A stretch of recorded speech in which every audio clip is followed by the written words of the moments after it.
cabdikariin oo ka mid ah dhalinyarada caawa buugani ka faa'iideysatay isla markaasina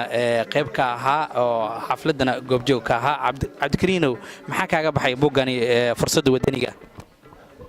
walaalkay Faysal Wadani aad baa u mahadsantahay marka hore runtii buugan intii aan fadhiyay qayb ka mid ah waan akhrinayay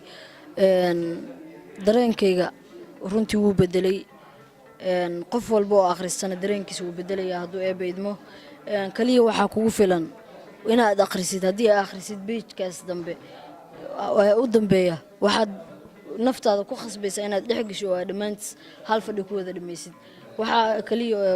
ku qancinaya waa page-kaas u horeeya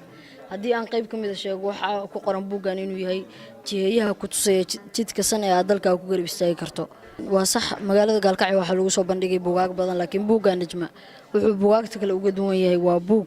qeexaya fursadda uu wadanigu leeyahay inta fursad uu qofka wadaniga ah haysto waa buug qeexaya waa buug wadani ah oo ka oo dhalinyarada Soomaaliyeed anfacaya intii la soo bandhigi lahaa buugaag wax kale ku saabsan in la soo bandhigo wax wadani ah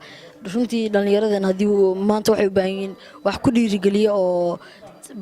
bara wadaniyada marka haday helaan qof wadaniyada ku dhiirigelinaya ama buug wadaniyada ka hadlaya runtii way uga duwan tahay buugaagta kale marka buugan wuxuu buugaagta kale uga duwan yahay inuu yahay buug wadani ah oo wadaniyad ka hadlaya in qortay gabar wadaniyad ah laguna soo bandhigay meel wadanka gudihiisa waxa ugu baaqaya dhamaan inta ku nool magaalada Gaalkacyo iyo goobaha kaleba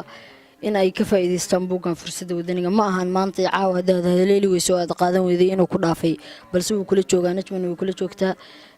buuguna uu kula joogaa kaama dheera waad dalban kartaa waadna heli kartaa idam alle meesha kugu dhowna waad ka dalban kartaa hadduu eebaydmo waan lagu soo sheegi doonaa qof walba waa la soo sheegi doonaa caawa hadduu ku dhaafana ma ahan inuu ku dhaafay buugu kula joogaa Gaalkacyo kula joogaa kaama dheera kaamana maqna waana buug runtii aad wax badan ka faa'iideysay marka qof walba waxa kula talin lahaa buugaas inuu dhaafin